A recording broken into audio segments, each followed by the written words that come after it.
Oh,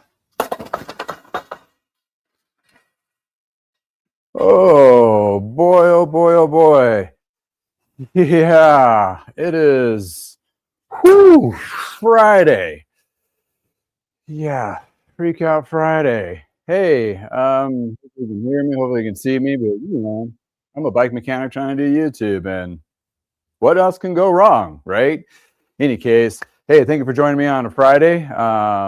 It is Friday. I hope everybody's having a good Friday. And this is just basically a good little snapshot of what a bike mechanic, bike shop is basically dealing with on the end of the month. We're talking about last weekend in February, which is, well, the calm before the storm for a lot of us. Those who are just tired of inventorying and counting all the pieces and sitting in meetings about how we're going to do what for the season and bringing on new to help us engage and go through coming through the season and get them all trained up of how your shop does it. This is the welcome space or safe space for those who are avid cyclists as well as bike mechanic shop owners, independent bike shops, to hang out. And this is basically a free form podcast. And thank you for joining and welcome. And this is one of those topics where why is your local bike shop about to explode? Besides just lighting it on fire and collecting insurance, not the case. Or ultrasonic cleaner decided to take a dump and there you're at. If you are here looking for entertainment, sure. If you're here for mechanical advice, absolutely. I've been in the industry for 35 years. I used to work at Parker Bikes. That's my family shop in the 90s. We had all sorts of weirdness through then and through the 2000s. And lo and behold, what kind of crap storm we're going to deal with this year? Talking to my wife, significant other, this morning about the reflection of going into this year. A lot of bike shops are trying to get their ducks in a row. This is the time of year where a lot of shops have implemented a lot of plans and learnings from the seasons before and maybe heard some new ideas and they're going to try to implement those. And there's several channels right now that are actually imploring those ideas, which is great. More the merrier, better ideas. If you're a small independent bike shop, NBDA is a great resource. Even if you don't pay, there's podcasts and so forth to listen in, to be part of the conversation, or at least be in tune with the hell's going on in your neck of the woods or in the market itself. In any case, this is just going to be a little bit pull back, and I'm going to do a show a little bit differently this time around. I do have topics in my head, but as a brilliant person, which I'm not so much, I'm a legend in my own mind. And if you know that quote and you know that movie, put it in the comments below or comments in the live stream or chat, whatever. Again, I'm a bike mechanic trying to do YouTube. And let's start off with that. I started my journey of YouTube about 5 or 6 years ago. It's really just a platform to put a video of how to put your bike together after you bought it from me. That's kind of sat there for a couple of years. And after COVID, things kind of tapered off a little, right? And I'm like, oh, well, I may need a little validate my website a little bit. So let's start making some videos. Lo and behold, that started a whole thing. And from the first iterations of those, I do apologize. If you watch my library, you look at some of those older ones, the sound is crap. And hopefully you can hear me well now. And the visuals are not that great. And the editing, well, I always need to improve on editing. And that's just one of those things, just trying to get through it. But one of the comments from one of the individuals that was watching me at the time, probably isn't watching me now because I probably alienated them or whatever, said, I like you. You're kind of funny. And I went totally Joe Pesci. Like, funny? Haha, funny? Like you think I'm funny, huh? Because I was being very judgmental or insecure, probably is more of the focus on that part of it. And hey, lo and behold, it turned out I was kind of entertaining. I didn't take it quite right. And I was kind of miffed for about 2 months about that. But anyway, I let that go and kept on proceeding to do my videos and doing videos through this time, celebrating like 6 years of doing this. About 4 years now doing it seriously. is one of those things where it's been a journey. It's not something that any shop can just pick up and do, or any individual to do that, because there's a huge failure rate. And I'm part of the 2% club. Like at 13,000 subs, you're like a part of the big group.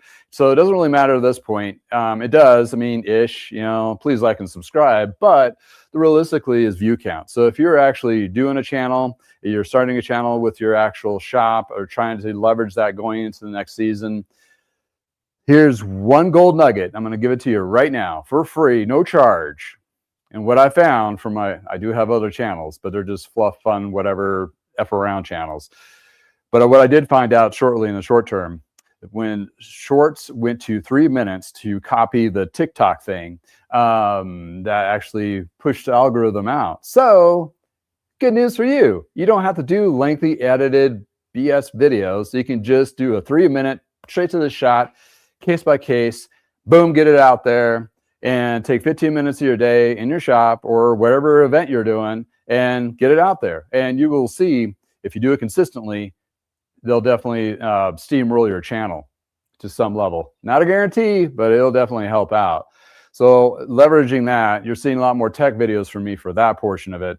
Longer content on live because, hell, I'm just tired of editing.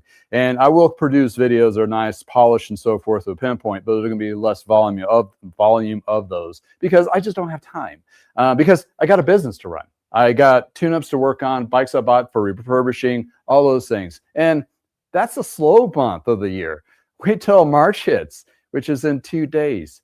Holy crap. 2 days, it's already March. Okay, so we're going to jump into the chat. If you have any questions or anything like that, there's no bad questions. Well, there is, but we won't pinpoint those. Well, we will. And again, I'm going to pull this back a little bit, a little more me. Let's just put it that way. I try to be professional. Always been trying to be professional. And there's a little edgy side of me because I have a dark past. But anyway, not enough that I'd worry about, you know, witness protection, that kind of deal. But anyway, we're going to just let it all out. And hey, it's Friday. Let's just get to the chase and let's be real, right? Because that's all we really got. And if we can't laugh at it, we're just going to freaking cry. Any case, jumping into the chat right now. Lawrence, thank you for chiming in. Good morning from sunny South Cal. Woo! It's always nice in your neck of the woods. But I was watching a comedian earlier, and it's like she's from LA, and she's talking about, you know, LA, big city life. We got earthquakes and floods with no rain and all sorts of weird stuff. Yeah, and fires too. So hopefully you have a very calm season out there and a lot of good riding ahead of you. 65 Bugnut. Hey, good morning to you too from Southeast Nebraska. Are you getting the amazingly warm weather as we are here in Front Range, Colorado? It's been pretty damn. I went riding twice, although there was wind. I went riding twice this week outside, and yesterday I did a lengthy ride, and I kind of did a loop, so I'd at least have a tailwind for at least a third of the ride. I timed it just right, so I didn't totally kill myself. But in any case, yeah, and it's supposed to be like freaking nice here. So that alludes to what service departments are happening in my neck of the woods. Like, we are kind of busy, and guess what? The tune-up discounts are done. Like, a lot of shops have cut those off at the end of February. They're now basically regular price. And I hate to tell you, if you're a consumer, rider, what have you, or if you're a shop owner, if you haven't really, I mean, you've already looked into this, like April, May, prices are going up. They're just going to have to. It's just what we have to invest in bike shops right now to get the service departments up going, between tooling, staffing, workflow diagrams, trying to see if we can do the 24-hour craziness, turnaround, what we're going to do with the volume, all that, because it's going to hit harder than ever before, for as I can remember, except for COVID, because that's what's really indicated what's driving the cycling communities right now. After last year's reactionary of all bike shops, like we didn't know what to expect. Here we are. Now we kind of know what to expect as the bike shops and consumers. So needless to say, it's going to be a wild and crazy ride.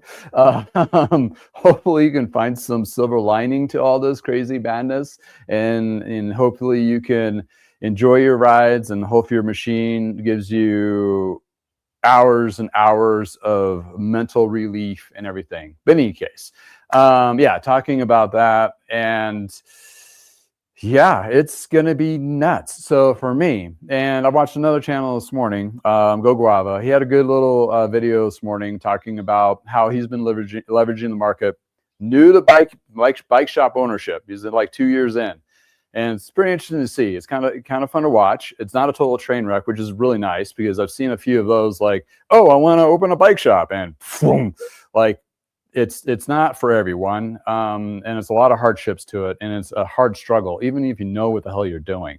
And he has some really good insights of what he's leveraging, which alludes to our new era.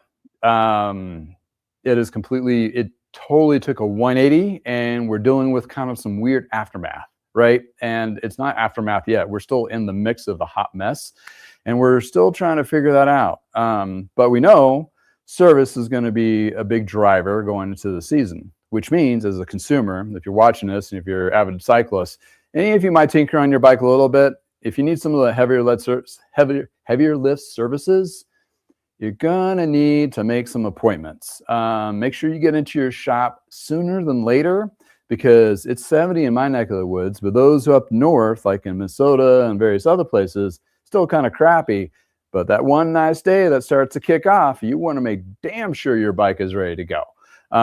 Reason you don't want to be waiting a week. You can take like, oh, I need this bleed brake because I don't have any brakes on my bike right now, and whatever. And they're like, you're 2 weeks out. And you're like, oh. And then you take it to another shop you've never been to. You may get the work done, but how well a product, how good is it going to be? And some of those shops, 24-hour service turnaround, bike cyclists beware. Let's just put it that way. It could be done correctly, but it's usually not a chain store.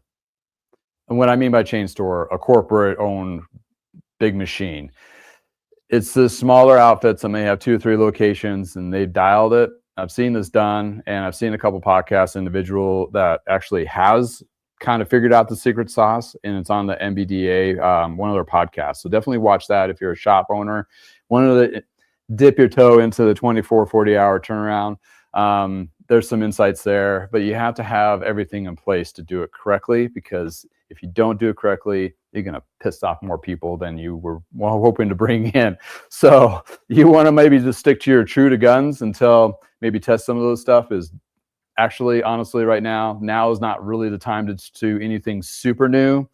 Time to do some little tweaks here and there, and just hold on. I was going to say something inappropriate, but just hold on tight, because it's going to be a wild and crazy ride, for sure. In any case, yeah. Oh, yeah. Bug Nut, 70 degrees today. Awesome for you, Lawrence. In the high desert, going in the 80s today. Whew, that's sweating. That's like, you may not even be wearing a jersey weather. Nice. Check out my race rig on XC Race tomorrow. Nice. All right, get that out. Yeah, I have a customer, did a state bike this week. Brand new out of the box frame. Most of the parts are new, build up, kind of thing. He's doing a gravel race down, I think, a Pueblo, or something like that, in early March or something like that. Maybe it was just traveling. I can't remember now. In any case, yeah, it is the scene. We're on the cusp of it, of the things just rolling, events and so forth, for sure. Patrick Washburn, welcome. Thank you back to the garage. Thank you for hanging out. 75 degrees today in New Orleans. Ooh, that's warm. Did you survive Mardi Gras? Anyway, heard you had some pretty cool rides down there during that time too. That's cool. And when I'm talking about chain store, yes, you're correct. That's one of them.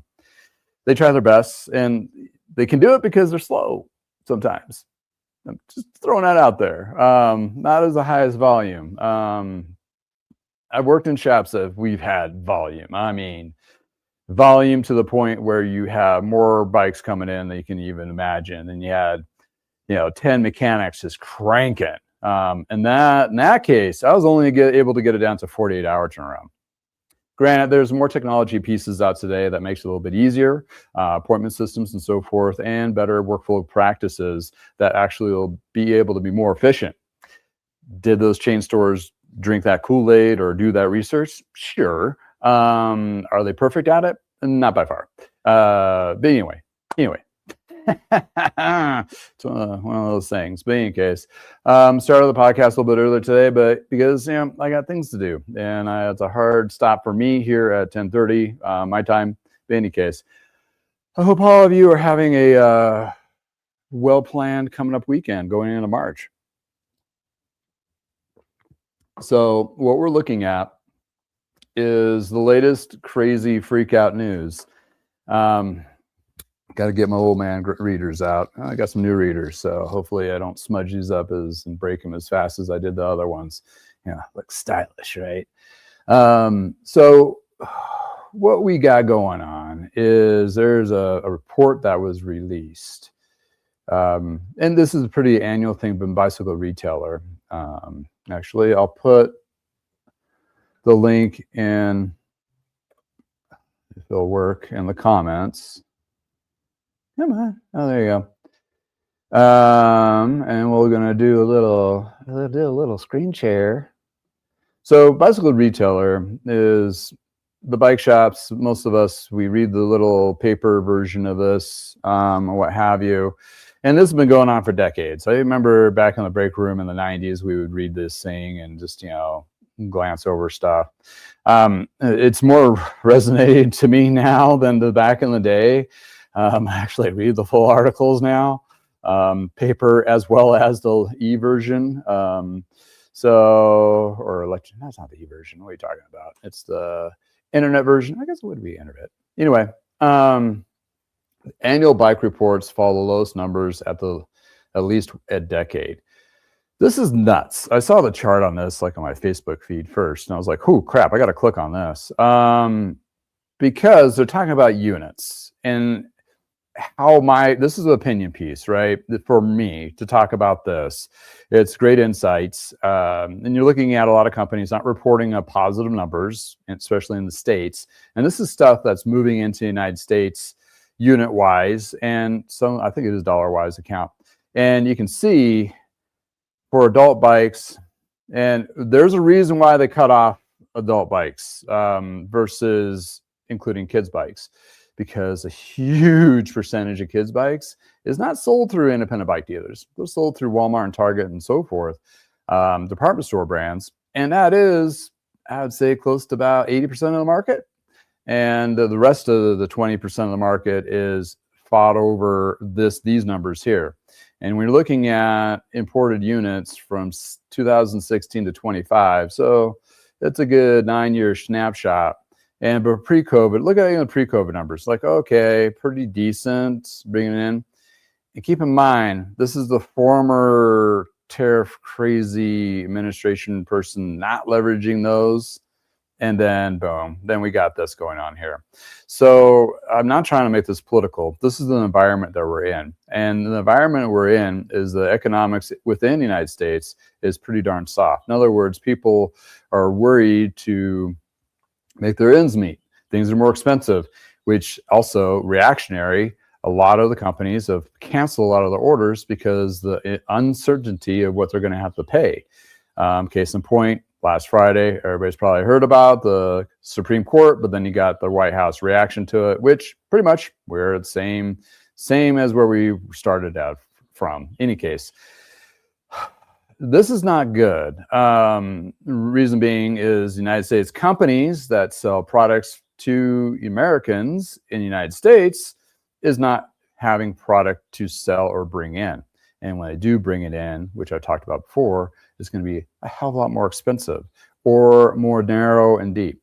This chart I found was pretty interesting because back in pre-COVID, China doing about 80% of the actual growth or sales of units imported into the United States. And then you see this little sliver, Cambodia and Vietnam. This is where Trek and Specialized are producing their bikes.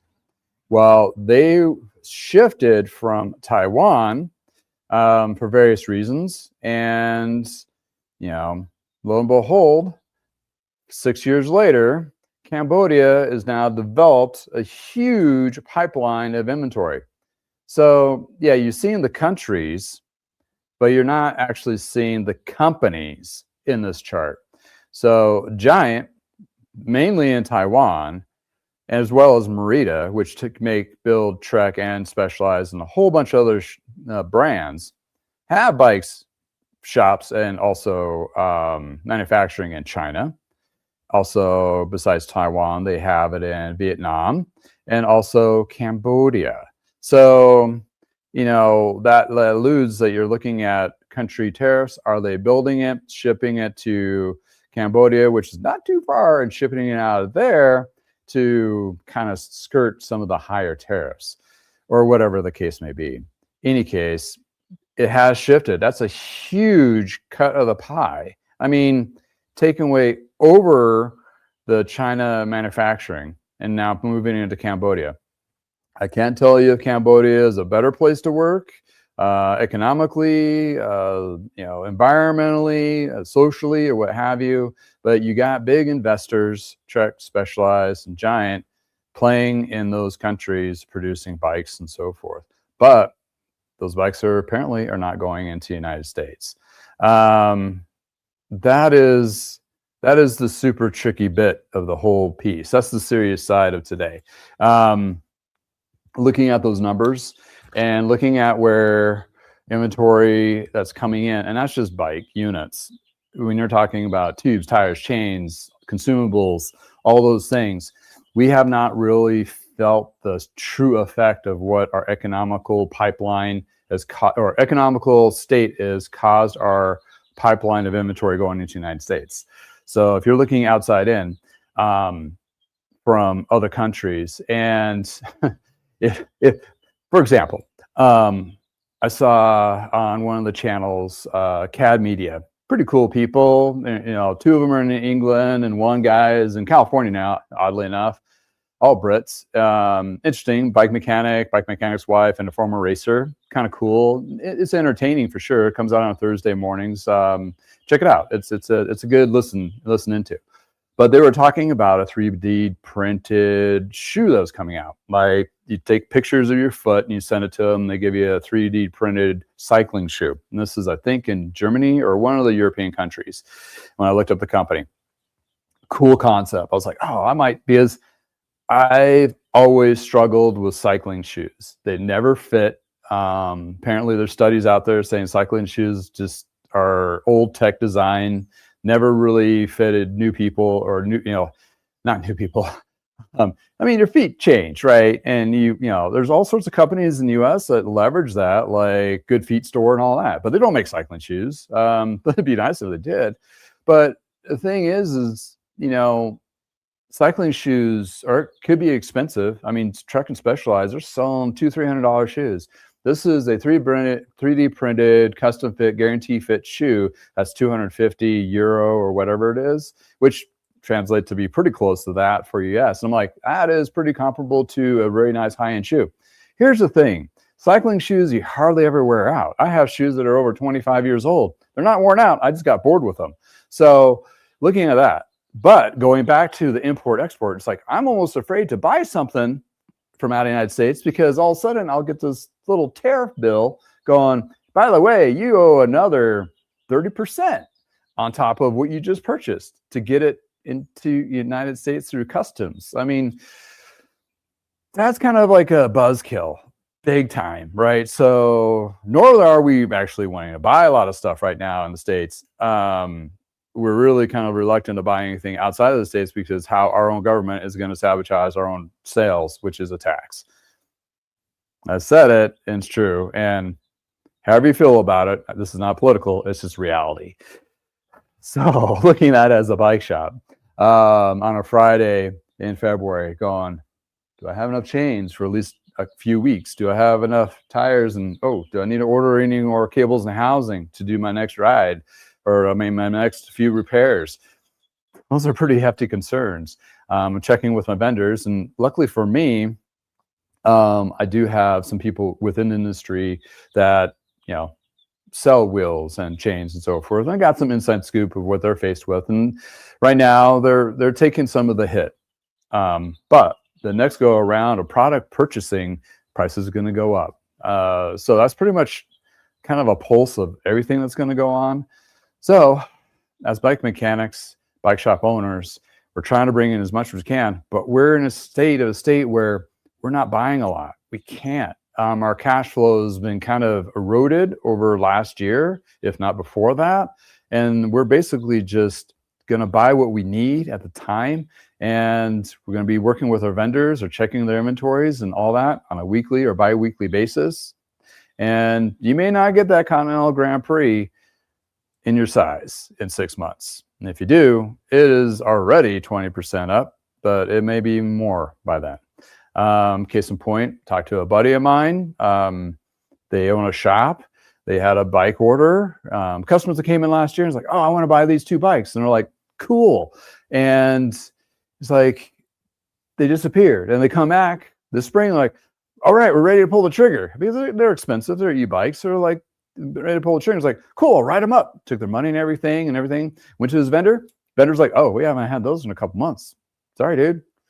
He's like, I can't lose a sale. Because everything right now is every customer, every transaction is on the line of what you need to do right now. I mean, taking care of your community, number one, and number two is like, you got to stay in business. So he reached out to other shops that carried that line. He was able to find a couple, and that's where the community within shops is becoming a lot more embracing. And this goes over. This goes over and beyond whatever has been. We have to work with each other, help each other out, be there, support for other shops, close and far, as much as we can, and not say just, oh no, I got to keep those for my own floor, because you might be in that desperate situation tomorrow. So if it's from small parts to big parts to bikes, and also basically circle the wagons, and like, we need to take care of ourselves as independent bike dealers. This is what I'm talking about. Independent bike dealers. Some of the corporate stores may help out. It's more of the staff at those corporate stores, because they worked at independent bike dealers. So they'll have they'll do what they can, but they still have to drink the Kool-Aid of the big corporation. But in any case, that's what we're seeing. The community of bike shops, it's going to be interesting, because I'm going to a show and a conference in Vegas later in March. I'm already in fall. I've already skipped summer, and here we are. No, just kidding. So I have 2 days at MBDA. I'm going to be talking to those people, a whole bunch of shops. It's a good conference. Hopefully there's a lot of team building. I mean, I'm more just going as a fly on the wall, and just kind of the experience. This will be my first one of those I'm going to go to. And then the CABDA show follows that a couple days, and then check out all the products, talk to vendors and so forth, and get some video stuff for you guys to watch, and give my 2 cents and whatever, that kind of thing, to bring to you the insights of the industry and that perspective. It's fun. So I'm going to have some good meetings. I'm going to meet some people that have met here on YouTube. We're going to be there as well. So that's going to be fun. But what's going to be interesting to see is what kind of warm hug, community outreach, that bike shops are going to be amongst each other. Because put it back in the day, go back in time, in the 90s, we did have partnerships, but with other bike shops. As in Parker Bikes, we traded bikes with Wheat Ridge Cyclery, Denver Spoke, and various others. But they usually were out of technically our market. And our markets were a lot smaller then, which is, within like the city limits or whatever, right? And they were pretty cordial. They liked my dad. He was a very big personality. And it was, we're a small shop. We were, it felt good helping us out.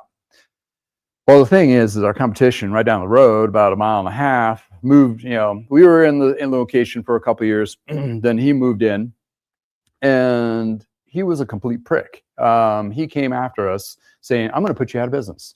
Literally, that's what he said to his customers and everybody around him.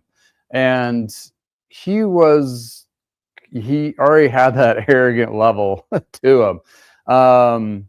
He didn't put us out of business. We did go out of business, but unfortunately, my dad came down with cancer. So that put us out of business. And he gloated about it. But in any case, met the guy a couple of times over the years afterwards, and he's still pretty much a prick. But in any case, I think that was just his personality. And that may not have been an all next to the woods, but that was my experience of the aggression that we had in the 90s. Now, somebody opened up a mountain bike fix-up garage thing literally across the street from me. And I mean, literally, it'd be great. It'd be like, hey, do you have this? Have that? Oh, you got a customer that has a road bike? I'll take care of that. You take care of the mountain bike thing? Fine. You know, because mountain bike or cycling industry used to be like this.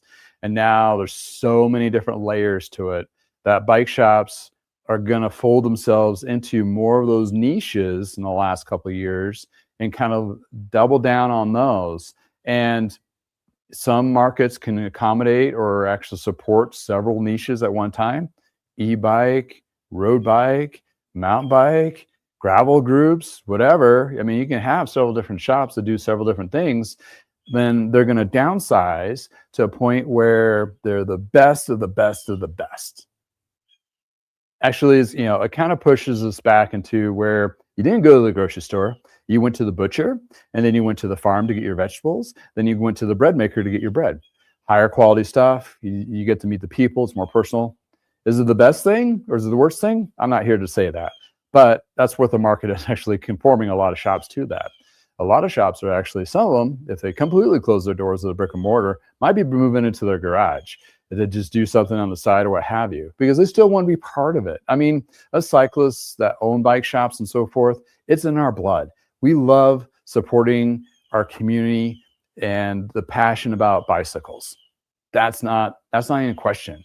It's how we run our business is what is going to determine if we can still do it or not.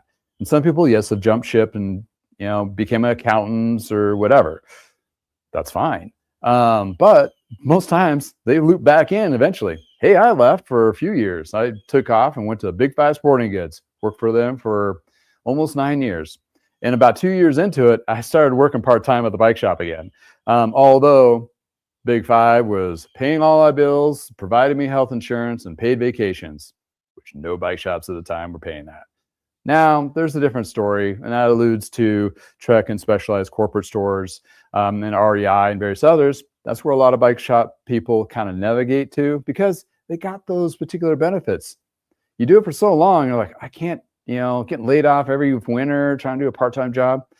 It's not something that you're ever going to make a lot of money at it, either at a bike shop owner or an employee, unless you figure out some secret sauce where some shops have, and they've gotten pretty decent size. Wheat Recycler is one of them. They provided really good staff and provided like all the benefits and everything, as well as Will and Sprocket up north. I talk about them quite a bit because I worked with them and I've been to their stores in Wisconsin, and they're beautiful and the family's great. And if I lived close by, I'd be going, no, please give me a job. Because I worked with them through Retail Toolkit and it was amazing. It was a great experience. So I can only imagine being a manager or a tech or anybody working for an outfit like that, and how feel you're validated and you get your time off and benefits and everything else, and a potential growth too, which is a huge thing. Well, that's the only places other than that for a few shops, and they are having a hard time too adjusting and all through all that. So in any case, what I'm saying is it's going to be a lot more smaller shops, and the industry is going to have to figure out how to support those small shops. Because currently right now, they're just telling us to go off because we don't do enough volume for them. We don't have the brick and mortar fronts. We don't have whatever pipe dream that they have. This is a beef that I have with them, big time, because I have the insurance, I have the business license, I do everything except for the brick and mortar. Reason being is the rent is too damn expensive. So living with that, you know, you're stuck in this. I rather pay retail for some of the stuff and the parts and the tools, because at the end of the day, I'm still making more money than I would and less stress than I would with a brick and mortar location. But those wholesalers won't sell to us. Don't know why. There are a few that are starting to, and that is the new iteration. And because of the new iteration of bike shops, you're going to be seeing more small, more localized, more precision is one of those things that, you know, that's our new environment. And for those, you'll still find passionate people like myself. Why do you think people drive an hour and a half either direction from me, from up in Wyoming to south of Denver, to have me work on their bikes? Partially because they see me on YouTube and go, hey, he really digs what he's doing. And I really want to meet this guy that actually works on it. And it's kind of a weird fanboy kind of thing. I don't know. It's still bizarre to me because I'm a bike mechanic doing YouTube. But needless to say, that's not all for every shop. But there is that sense of connection that they see and then trustment, and then I thank them then trusting me for working on their bikes, which is huge, huge. So those are the couple things that are going to be changing, and hopefully you'll be seeing in your local bike shops, because I've been thinking about this, the stigma and the attitude and the policies and procedures of a lot of shops for various reasons are trying to sell every part under the sun on your bike. If a bike's too old, they're going to try to sell you a new one. A little bit of attitude that goes with that, arrogance, and that's like all three of those things are just, because if they don't cut those and retrain their staff, they're not going to have a very successful service department season. And if they don't have a very successful service department season, they may be going out of business. That's just the cruel reality of it. And the customers that are coming in, they've already had they may be pretty new to it because they're like, oh, I got this bike online, it needs to be put together. Or I got these parts and I need to have them installed. I bought them off of Amazon. They need some help to have those brakes bled on a new set or a used set that is bought off of Facebook, Craigslist, or whatever. The bike shop used to have like this, oh, you bought it from somebody else and not me. I'm going to be the prick for the next 10 minutes until you decided, like, I'll never go here again. They need to change that attitude too. Oh, cool. Let me help you and go along with you. And thank you for taking me along the journey of fixing this bike up to whatever you want, whatever project. Let me be part of that. That's awesome. That's great. That's the kind of personality that you want.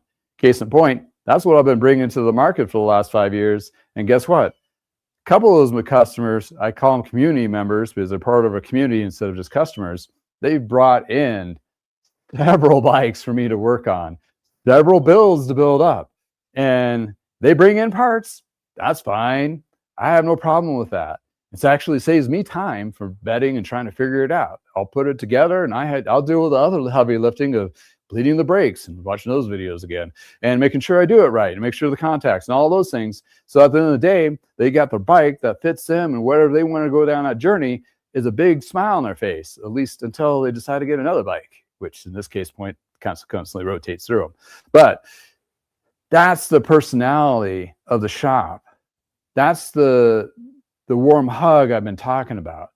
And that's where, if you haven't done that in your service departments and you're a bike shop and you've, trying to navigate this new norm, that's one of the bullet points that you better be driving home with your staff or yourself, because some of us have been around for a long time. And I do admit, you do get crusty around the edges. You get kind of like, this is what it's supposed to be and whatever, and that kind of thing. But you got to be very mindful of how you're expressing yourself. And it's hard for bike mechanics because they're more of a mechanical person mentally versus expressing. Case in point, the good customer I was just talking about went to another shop that's close to me in my neck of the woods. And they went in there and they figured they'd go there because it's closer to where they live. It's fine.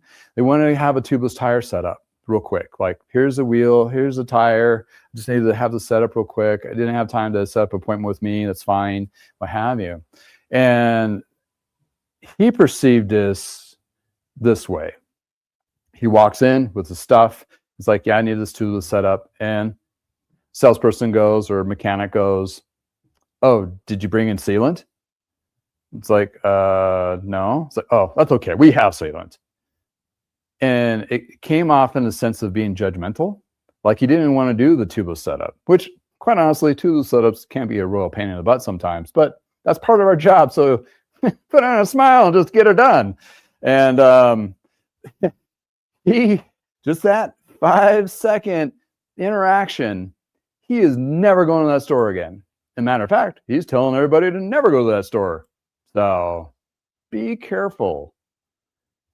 Every conversation, you may not notice it, but you want to make sure you're saying the right things in the right way, in a supportive manner, and not a judgmental. It's hard. I mean, I've been there. I've been told I've been snarky before by my own damn parents, and I've learned that lesson.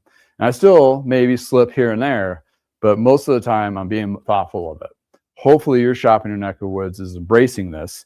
Hopefully you're experiencing that. If you're going to a shop and you're still getting that old school attitude, maybe that's not the shop for you. Maybe you just have to go to there because they're the only ones that are close enough, and you might be stuck with that. But there's a lot more little shops coming out, and they're soon to you. More of the branch off mechanics decided to do it on their own, mobile, what have you, are going to become more of the norm for the next short term, 3 to 5 years. Then you're going to see in the big shops. It's kind of that huge divide, a huge reset, a new utility era is AI likes to call everything now. And it is kind of true. A lot of people were fixing up to what they have. They're trying to get out there and get some exercise and riding because they got to deal with all the stress, or they may need to get rid of the vehicle because somebody got laid off in their household. All those things, lots of things. It could be good, it could be bad, it could be otherwise, and everything in between. Us bike shop mechanics have to be there with a smile on our face and warm and welcoming to come in. But the customer needs to know that after this week, things are going to get really busy for us. And when it gets busy, if we don't have everything straight and ready to go because it hit a little too soon, we may get a little stressed out a little bit faster. So be patient with your bike mechanics and bike shops. And bike shops, please, please be super engaging, encouraging, and positive to the community that's walking in the door. That's all we have right now, is that positive community. Because if you turn that, we don't have enough customers out there to take care of all of us. That's the fact. They're going to Walmart to buy those bikes. Sorry. They're having bikes sent to them direct to consumer. They may need you to put them together. You better not give them any attitude for it, or you're never going to see them again. Those are kinds of things you want to make sure that you are embracing and thinking about this on the last weekend of the month going into season, because I've been in a lot of seasons. And this is going to be a weird one. But if we all together and if we work together with my other shops and community and trying to keep my customers on the road and happy and riding, and yeah, I might be able to get exactly what they want for a part, but I'll get something that can work for them now. And, later on, the next set of tires, maybe we can get you back into those Continentals that are out of stock right now, that kind of thing. And, explain to all those things. But it's becoming definitely a huge turn.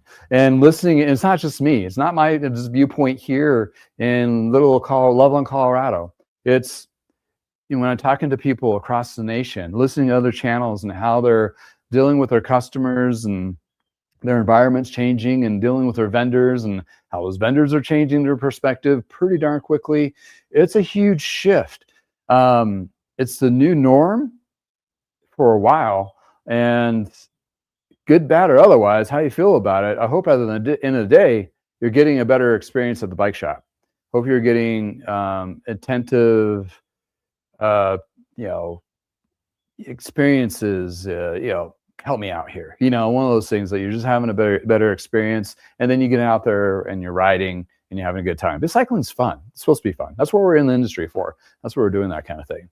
Heavy Metal Cycles, thank you for chatting in. Austin, Texas. Oh, I bet it's nice there. Jared Clark. Oh, you're quoting our former boss at Lee's. Yeah, Archie would say, I'm not here for your mortgage, to pay for your mortgage. Like, he was an interesting cat. Yeah, interesting. Yeah. If you knew him, you know him. a lot of those owners are no longer doing this. Yeah, they've had their successes and they sold their shops to Trek or Specialized. They're out. They saw the tea leaves in COVID. Like, oh, our numbers are good for at least a hot 6 months. Show me the money. I'll sell you my shop, because they know it's going to hit harder before corporations knew it. They're still on a hope and a prayer that lasts for another 3 years. But in any case, that didn't happen. Anyway, let's see. Oh, heavy motorcycles, e-bikes, like Go Grava. Yeah. Go Grava, they do a lot of it. It was interesting because they started off as just like mountain bike. They had a shop and they had a concept in their head when they opened the store 2 years ago, and it turned out to be a whole different direction they went. The thing was, their success it's not rocket science, is they were flexible. They didn't they were not crusty and like, oh, I'm not going to change my ways. That's the problem with some of the older shops, is they're still stuck in their old route of doing the ways. Like, they got to do a lot of soul searching, especially after last year. I'm sure a lot of them have, and you'll probably see a lot of different flow or feeling of how the shop is going into the next season or 2 or 3. Especially, I think the next 3 are going to be a lot of this, but we're here to help. And Bradley, when a common person I have on my show, my channel, he's been in the industry for 50 years. It's like, I mean, you're not completely safe, but you're better positioned for what you do than a lot of shops. And he is right. Service blown out of the door in January, completely crazy. February softened up a little bit, but that's okay because I got other things I'm trying to get done. In March, it's already starting to pick up again. We've had seasonally warmer weather, but honestly, that was not the push for me per se, because I've already planted the seed of really good community that a lot of the customers that brought on their bikes in January were those that have multiple bikes, and they're like, this is the time to get them all tuned up. And I had like a filing of bikes coming in and getting them all ready. So they were, I mean, either they were or not riding. It didn't matter. They had other bikes. So if they were riding, that's not what was in their head. It was the off-season preparation for the season. Well, that was a mouthful. But in any case, that's where we're at. And it's crazy. It's nuts. And I love the industry I'm in. That's great. But it's one of those things that we work really hard at it, and we are trying to navigate what's going on. And regardless, if your shop is, one shop I listened to on one of the podcasts, this was the first time they actually had to let people go in the off season. And that was heartbreaking for them. And they were hoping they can bring them back. But working at Lee's, where we did a lot of turning, unfortunately, those seasoned mechanics are not coming back. They went to go get other jobs that actually paid the bills. Case in point, what Jared just said. Like, I have to go get a job that actually pays the bills. I have benefits and all that stuff. So we had a huge loss, probably, most likely. But there's a couple small silver linings to this. There's one nonprofit that I bought some bikes from just recently, and it's a nonprofit. It's actually out of a church, but it's not church related. The church just basically gives them super low rent, if not charge them at all, to use the space. And there are some older guys that are part of the nonprofit, but they take in a lot of donation bikes and whatever. And what they sell, the money that they do is they pay kids, high school kids and college kids, to work there. So they're cultivating the next class of bike mechanics through this nonprofit, which is brilliant. To seeing it firsthand, it just was so heartwarming. It was like, this is awesome. Next time I go look for my next batch of bikes, I'm going to go down there first. I may pay a little extra more, but at least I know it's going towards something that's a community building for cycling, which is completely awesome. It's amazing. It's just one of those things. It just makes me feel really good. And that's one of those things that's just, they're helping people out with bikes, and they're teaching people how to learn on bikes, and giving these younger individuals a job and actually pay, not like a full-time, it's like high school job or college job, but at least they're getting some skills, and those skills can be transferred to be an engineer or whatever, a rocket scientist or whatever. So it's all those skill sets that you learn from bike shops that promote people to do other things, that great things. Any case, another thing is a lot of bike shops, and I want to, I'll allude to this. I'm supposed to, man, I totally forgot to throw both my sponsors down, but we'll start with this one. But this one is a good point. So, The warehouse in California has an excellent selection of wheels to choose from. They're pre-built, or also you can have them custom built up to various sizes. You can reach out to them directly if you have something unique like the 650 wheel or a different style of hub. Therefore, it makes it an excellent bike wheel set company that actually provides good wheel sets without breaking the bank. You will find them being very trusted and true. They really hold up under a lot of different riding conditions and so forth. It takes the standard old school wheel building practices and puts them in a better format. But in any case, this is a wheel set you'll be really love to have. It'll perform for you for a long period of time, and the quality and the attention to detail is superb. You'll find information about this company in the description below, with also my personal coupon code. I hope you find a good wheel set where it works for you. So they're part of my trusted partners, and I'm so super. I have a couple of them, and I'm super excited to this next venture of my business. I use them to get wheels for my service, and they reached out to me a couple of years ago, like, "Hey, we still make really decent, nice, upper end-ish to mid-range rim brake wheels," which is a lot of my thing. Why I bring this up? Well, yeah, they're providing a good product. I have one set here. This is one of the front wheels. A lot of them are hand built, and the prices are not too expensive. Here's the thing: so consumer or bike shop alike, you're gonna, if you like, okay, I got this Damane 2015 rim brake bike behind me, and if one of the wheels was bad on it, I mean, a Damane with Ultegra componentry, okay, it's like pretty up there. It was like a $3,000 bike at the time, whatever it was, right? Your customer or yourself is not going to want to go too inexpensive. I mean, if you had a damaged wheel, it could have been just by fault, by driving over it or what have you, but most likely you wore it out or something, right? So you like riding. That's the case. You like riding, and you ride your bike, and you want to invest. Like, I'm okay. It's like you can get, you can go crazy and go get carbon wheels, spend a grand on those or something like that. But let's say you're a heavier lad like me. I'm 2+. Trying to reduce that, and don't judge. No judging. But I'm a chunkier rider. And I'm okay with that. I'm still healthy-ish. But the wheel sets, the carbon wheels, they have weight limitations on them, and getting there's some good deals on there, like on Amazon and so forth, and they're probably fine-ish. They're probably making them for somebody else-ish, but I'm still more of a traditionalist. I like the steel, aluminum, hand built. That's where these come in play. What came off of this bike originally is, I'm going to just do a side-by-side comparison here for you.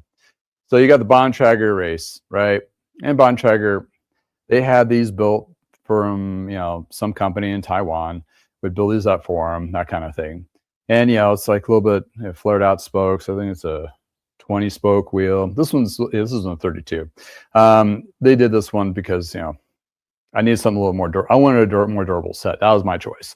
But you can get something similar to this from that. Well, here's the bit where bike shops are buying from right now is from vendors, and the vendors are just to name out QBP, BTI, JBI, whole bunch of algorithm, whatever, up the ups, whatever.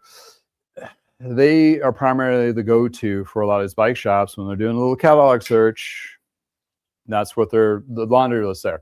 Those vendors are having a hard time bringing in a lot of products. Case in point, QBB is dropping bike products, narrow and deep. They're really doubling down. The mid-level, the high-end level, not extreme high, but like alloy strong wheel sets are becoming a little more harder to find, and that's going to continue down the road. So for yourself as a cyclist, or for you as a bike shop person, a mechanic, service manager, whatever your role may be, I'm working with them to come up with a wholesale pricing for bike shops. To be able to, you can buy these new now as a consumer, and there's a 25% discount code in my trusted partner page on iknowaguybicycles.com. So you can get a little bit of discount there. If you wanted something specific, like this rim with a double butted spoke with a Ultegra 105 hub, there's a lot of options you can do there. You can get lost in the weeds there a little bit as a consumer, but as a bike mechanic, you get this bike in, and QBP, JBI, and whoever doesn't have a wheel set that's going to not work very well. And what I'm getting at here, we have to start thinking outside the box, and a lot of us have been. I'm not going to say everybody's been stuck in this rut, but we need to start thinking about the customer's experience. Like, okay, let's get a wheel set that's going to be pretty. It may not be a Bontrager because they probably stopped making the rim brakes, because it's all disc brake now from Trek. So you have, then you're going to try to vet a nice wheel set. This is like the fourth or fifth set I've gotten of these. These are like awesome, and they're tensioned, true right out of the box, ready to go. Really good for the consumer, direct to consumer, or for a bike shop that wants to leverage. So I'm working with them to help pipeline this. Here's the secret: they used to sell to the suppliers. And the suppliers are like, oh, we don't see we need that. But as bike mechanics and being in the service industry, we need those products. In any case, don't tell anybody. So you're basically cutting out and getting the price and be able to, because do we need to go through the wholesale chain? Okay, you got a company either in the United States or in Taiwan, they make the actual product, right? And then they sell to the wholesalers, which is a markup. And then you have another markup that goes to the bike shop. Yes, and that bike shop takes another markup, so you get markup before you buy it. This cuts out at least one of those, so it makes it a little bit cheaper. Maybe that's why we can do 25% off of the wheels. Maybe, I don't know. In any case, so that's one example. The other example I'm going to use before I'm going to have to sign off, because my wife's going to drag me out of here without any forewarning. Yes, because she's my boss. Even though I own my own business, I still have a boss. How's that work? In any case, there's a lot of companies that have been already out there doing this. Case in point, the Pros Closet is starting to do this. Refurbished parts, used parts. I saw an ad, they emailed, whatever. It's not new into the industry. There's a lot of outfits similar to mine, more so, that just you'll tell, you can see them on eBay. They have like 10,000, 15,000 not transactions, but it'd be comments or whatever, that kind of thing. And and you look at the laundry list of stuff they're selling, it's like thousands of parts. So they've been in the business of taking bikes, taking parts, cleaning them, refurbishing them, and actually has an inventory for those individuals that want to match the exact componentry. So if you get a bum shifter on a brake set here, let's say there's a mechanical brake, and you want to find the match one of those, they're not selling them new. They're not available. All they're in now is an 11, 12 speeds now. Most likely 11, especially 10 speeds. You won't be able to find 10 speeds for shit. So you go to eBay, you find a refurbish set, not actually too expensive. So the bike shop can buy that for the customer, or the customer can buy that and bring it in. That's where you're matchy. Okay, I used to be a service manager for years too, and we would go through our little playbook and go, well, there's some micro shifts I'll match, which is quite significantly lower quality than what you have on there. So at the time, customers were like, okay, But nowadays, if you go that extra mile, you'll have a customer for life. That's if you continue to keep doing that. They have short memories. So vet your parts. It may not be a JBI, QBP, BTI. Name your algorithm, not algorithm, acronym. So it's one of those things that you can leverage companies like Bicycle Wheel Warehouse to get those wheels in. And I guarantee, as a service department, if you buy a few sets just as backups, good quality stuff, they stand behind it. You're going to be ahead of the game. This is one of those, I wouldn't say it's consumable, but it's something that we would keep in stock for those particular sizes. And they do have Ultegra and Shimano hubs, and they can do all sorts of cool stuff. Through axle, rear brake, disc brakes, mountain bikes, vintage mountain bikes. I have a video on that in my library. So there you go. The other category would be chains, other consumables, and everybody's used to SRAM, Shimano, and what have you. ConX is not a very big name in the United States, but it's a huge name in the chain industry, made by Refurbishment, German chain, German steel. They have a removable link. I'll play at the end of the podcast. It's removable without a tool. And ConX they have an upper end chain of stainless steel, perfect for waxing. If you want to do a wax chain, this is the chain to do it on. It's has a whole bunch of tech onto it. But that's another thing is, if you run out of Shimano, like, instead of going to a KMC, which you can, or do you want to give the customer something like this, an upgrade with a stainless steel chain, maybe cost a little bit more. You may make a little bit more of a margin as a bike shop, but they get a better chain that's going to last a little bit longer. So are you helping elevating that riding experience? Case in point, the tune-ups that I've been doing, knee-jerk industry standards say you need to tune up every year on the bike. My tune-ups that I've been doing on a lot of bikes have lasted 2 to 3 years. The customers that have been bringing in bikes every 3 months or so, they have more than one bike. One has like 50 or 60. It's just like nuts. So you never know. And that particular customer, I thought he was a jerk at first because he's drilling with all these questions. But I still had a smile on my face, and I took care of him. And it turned out he's a really nice guy. He was just really concerned. He loves bikes. He had a passion. So don't confuse passion with, being, jerkish in case. Yeah. So yeah, for waxing, also for services.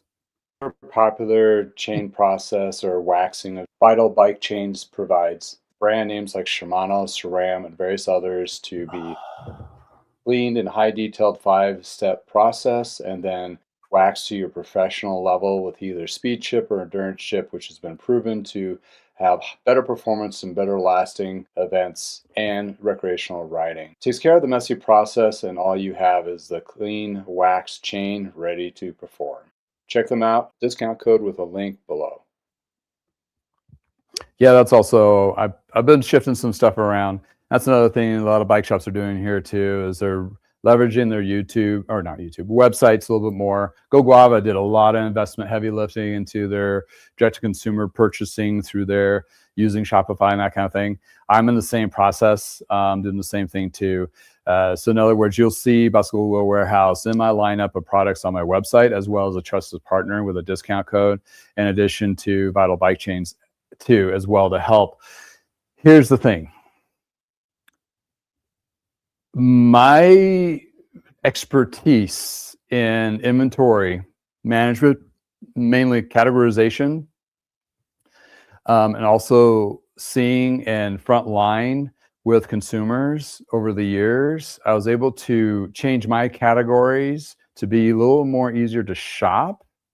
Not to say there's a bad or any means, but a little more niche focused for you guys, and shops as well. So you can at least find your wheel or chain a little bit faster, easier. So like, for example, 11 speed, go on my site, 11 speed chains. You'll see all the 11 speed chains are available for me, as well as Vital Bike Chains. And then you can make a decision from there if that's, what chain you want to go with, that kind of thing. So it's a win-win, right? So a lot of shops are leveraging that, or at least a smaller, diverse, flexible able to move on a dime shops are. So that's one of those gold nuggets between service, helping your community. And my community is not just my local area from a couple hours away of driving. Its outreach is huge. So therefore, I'm leveraging my website to be more informative, more tech, more information, everything, all those things to it. Not just a site that just sells you stuff. Informational, part of the experience, part of the cycling, and not race-centric. It's more recreational riders like you and I that just like to go ride bikes. Maybe do some races or whatever. That's fine, but you're not going to make it a career of it. That's a whole different category. And there's plenty of other shops out there to do that. But there is definitely a deficit of those common riders, recreational riders that just think stuff is cool, like cool, not necessarily the lightest 17-pound bike that's sitting behind me, which is cool too, but that one's a little more comfortable to ride. But some of those bikes are like driving a Ferrari. And when you drive a Ferrari for more than, on a bike version of it, for more than 30 miles, you start finding some pains you never had before. That's one of those things. But anyway, but yeah, it's just one of those things that the cycling industry has to do a lot of soul searching. And that goes all the way down to the bike mechanic or the bike builder, even from all the way up to the CEO of the big corporations. So we're all in this together. That's what we have to try to remind ourselves and be part of the community, either for the cyclists that are out there watching us and riding and doing the things that we wish we were doing ourselves while we're working on your bikes, but we like working on bikes too. And then it goes all the way to those who have to format their thought process of cut the snarkiness out, try to help the customer out, go an extra mile. Don't give them any attitude if they find something else somewhere else, but sure shit, you may not be able to get it either. It's a different environment. So you want to be able to be supportive and part of that transition, because if you're not part of the solution, I can guarantee you're part of the problem.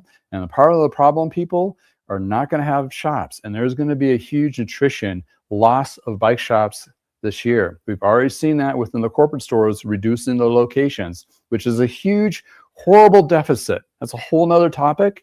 But it leaves those communities without a shop. And that's horrible, because where are you going to take Johnny to get their tube fixed, or try to bleed those brakes if you can't figure it out yourself, or whatever the case may be? And that cuts those people, make it a little bit slower to get those bikes going and rolling. Yes, more on the service side than selling bikes. You can buy stuff online. I can go buy 10 bikes off Amazon right now if I wanted to. But when it comes to service and getting the specialty mechanic expertise and safety first, fit then safety. This is the things you should be in your head when you're thinking about bikes. And you want to go on that ride and making sure that little Johnny is not going to run into a tree because his brakes actually do work, or veer off and run into whatever. So those are a lot of things that we have to put on our shoulders and think about, and all those processes. And look at that. We got Go Grava. Great video this morning. I guarantee you to, if you watch that, you get some insights. Those other videos are really cool. And also we'll be seeing you in Cabda. I think NBDA might be having, check them out too if you want to do the conferences before that. I thought it was going to be some interesting insights. And Precision e-bike, Josh over there. Great team as well. Or one team member, team of I. All right. Oh, thanks to Go Guava. Our weather on the East Coast has been horrible. Yeah, I've heard you've been having, not to make you jealous, but it's super sunny and nice out here. Feels like, well, it's probably 70 degrees right here as the sun's coming in. I've had the garage door open the whole time. But yeah, it's been pretty nice. Oh yeah, Vital Bike Chains. I'm going back in the chat here before my wife comes and does pulls me out of the scene here. Ryan from Reno, thank you for chiming in. From Reno, Nevada, working on bike maintenance brochures from a shop. Yeah, brochures. Yeah, I kind of have to redesign that too. It's complicated, right? Let's just do a hot second on that, because when you look at a bike tune-up, when you have it on your board behind you or your website, it's like, that's really a generalization, because it's going to be different from an e-bike to a mountain bike to a road bike to a gravel bike. And then you throw in disc brakes and hydraulics and electronic shifting and motors and batteries. So there's like a generation base start, and that's how you have to communicate to your customer. And it's like, because if you start telling them all the upcharges, it's going to be more expensive for all those things. You have to be very politely and say, it's because there's so many different bikes out there. So this is the base charge. And then we go from there. Some things will be a little bit easier and some things will be harder for us to do. So we'll adjust that. And that's another gold nugget to a lot of you shop owners out there. Have a buffer of give to the customer in that tune-up, like $25 or $50 of free labor. Just built it in there. Because if they itemize it, like, oh, I bled your rear brake, it took you like not too long to do, but it needed to be done. Instead of going to the customer and doing all that, and it's a really good customer, you do that job for them. It's like, yeah, we bled your rear brake, and now it's like solid, no charge. We'll charge you twice next time. That will embed a customer for life, coming back, continuing customer, because you do the extra mile mechanic. You're not good enough mechanic, just getting it good enough mechanic, which no room for that this year. It's the extra mile mechanic. Oh, I did this extra thing to make sure your bike is safe to ride or performs better, or we took a little extra time on this to make sure it was right. Making sure right the first time gives them better experience down the road, so they're not constantly coming to your shop to get that fixed over and over and over. Try to get it done right the first time. Sidebar, sorry. Yeah, Vital Bike Chains. Yeah, I did that it's like across the way there's State Bike. I made a little video of it. Did I put that out already? I don't know. I've been doing so much stuff lately. Yeah, excellent wax for that speed chip. That's pretty cool stuff. Went on it was pretty nice. So yeah, it's working with them, trying to, I'm not going to do, I don't have extra little pots of stuff. I have like one pot of wax, and that's as far as I'm going to go. I don't have time for all that other stuff. So look for Vital Bike Chains for your higher performance specialty wax blends. Like, I don't know how to do that right. In any case. All right. Precision got ready for the Rio swap. Oh yeah, I've been hearing about that. Been thinking about that, but I do so much stuff already. Just on eBay and Facebook Marketplace. That's part of my business anyway. So, but a lot of people have been leveraging bike swap stuff. I mean, Bike Farmer, you've heard him, you've watched his channel. He's been to like 3 or 4 of them, just clearing out all his bins and so forth. It's a great way to find good parts and stuff. It's more just a hangout thing in my perspective of going somewhere. It's kind of like a bike show for used parts and frames and bikes. But it's more of an experience. You go to a couple of them, they're fun. I unfortunately just don't have a lot of time to dedicate to those kinds of things, but you see a lot of groups and so forth there, and it's community building events. They're a lot of fun. Some shops actually do them. I think Will and Sprocket is doing actually they're starting to do their own version of bike part swaps. So basically they sell all the customers, just bring in all your shit. let's go everybody can mull over it and y'all figure it out and have a great time. But anyway, that's where we're at. Yeah, it's nuts. I look forward to it. The last weekend of February is always like, regardless of what year it's been, it's always been like a sigh of relief. Because over all these years, you've fought to get through winter. I mean, tooth and nail just to keep your business going and so forth. And once you get to February, at the end of February, going into March, going in the back of your mind as a business owner. And I did this with my parents. And when we had Parker bikes, it's like, we made it. Another year. We made it another winter. Okay, let's bring this on. Let's hit it hard. Let's do it. You get kind of refreshed a little bit, jazzed up. And you got your new products and stuff in the in your bike shop, new processes. You're ready to, this is when the rubber hits the road. And as you consumers out there, this is when we start, like, we're ready. We're bright-eyed and bushy-tailed and ready to go at it. But it's going to hit hard and fast in some areas. I mean, Go Guava, they're still in cold weather, so the service part of it's not going to kick in. But what I've seen, what I gathered from his video this morning is they're pretty darn busy. Not just busy work, like busy. So same here, like I mentioned before. So I'm still excited. It's just, I'm prepared. It's going to be different. But support your local bike shops. If you're a cyclist, if you're a bike shop, support your other shops, and definitely support your community. You shouldn't be needed to be told that, but it's one of those things that get out there, be part of the bike swaps, just bring some stuff in or just hang out and shoot the shit with everybody. Those are your peoples. And don't be, felt like you've been alienated or, undercutted by any of that, by somebody bringing in parts from, either from the bike swap or from Facebook Marketplace or new off of Amazon or any of that. You got to go back. It's like, you got to be the supporter here, right? You got to, it's not like you're not going to have some of that business anyway. Don't think you're going to have all of it. That's the problem. A lot of people get these bike owners are like still pissed off at Canyon. Like, I will not work on one of those. It's like, are you kidding me? They're the perfect customer because they bought a nice bike. Now it needs some work. You better be the person for them.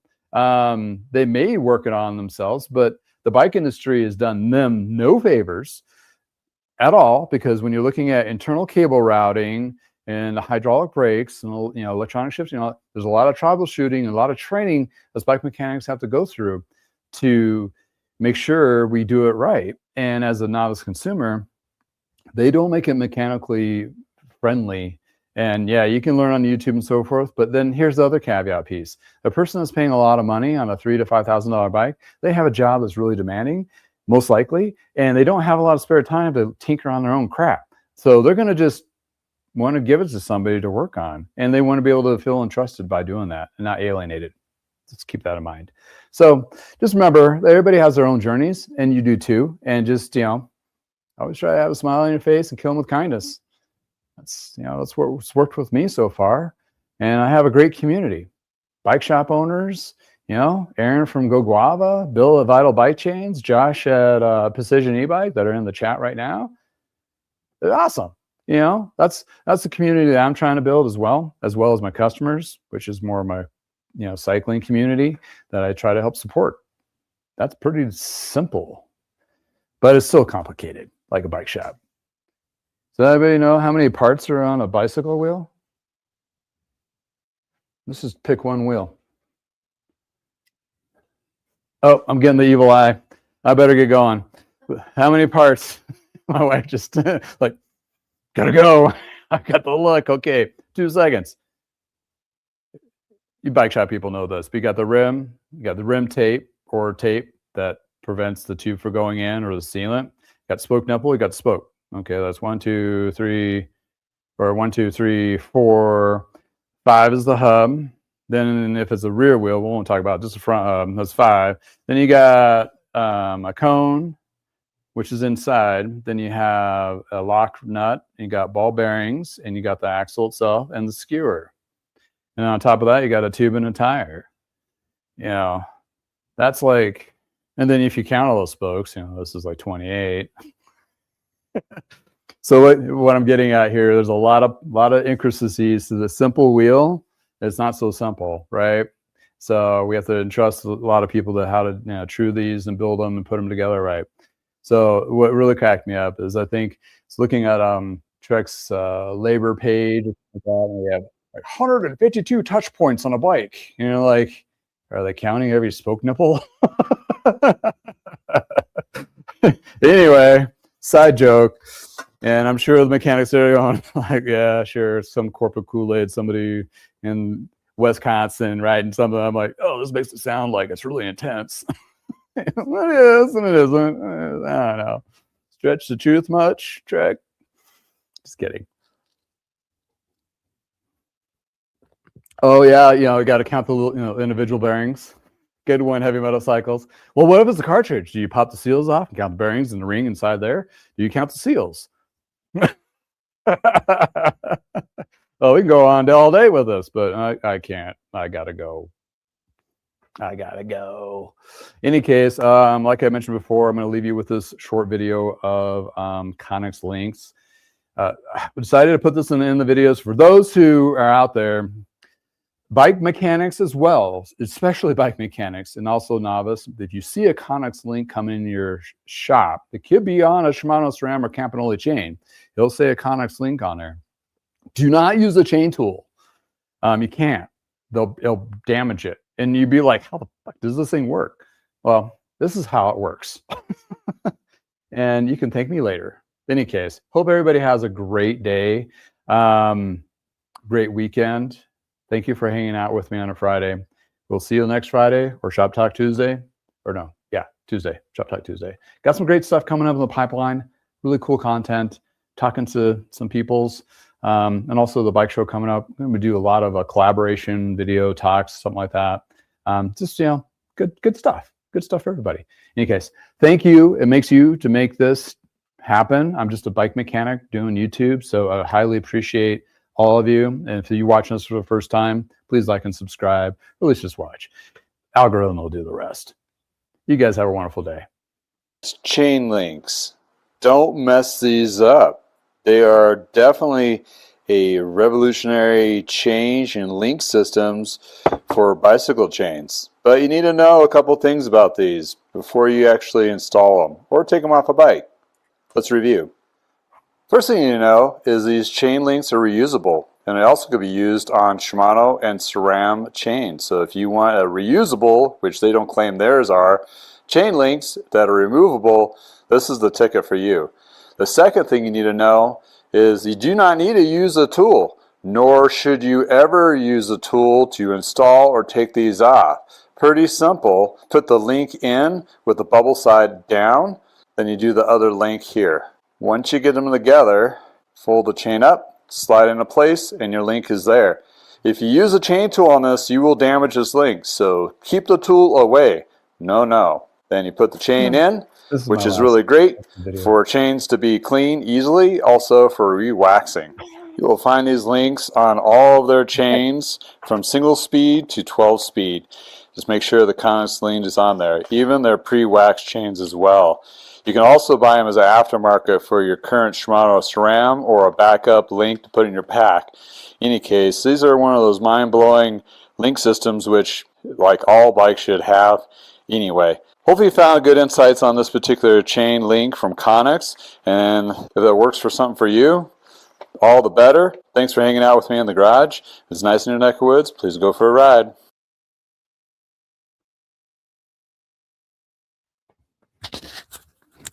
Man, I got a final warning from the wife. Gotta go. Go. Thank you, everybody, for hanging out.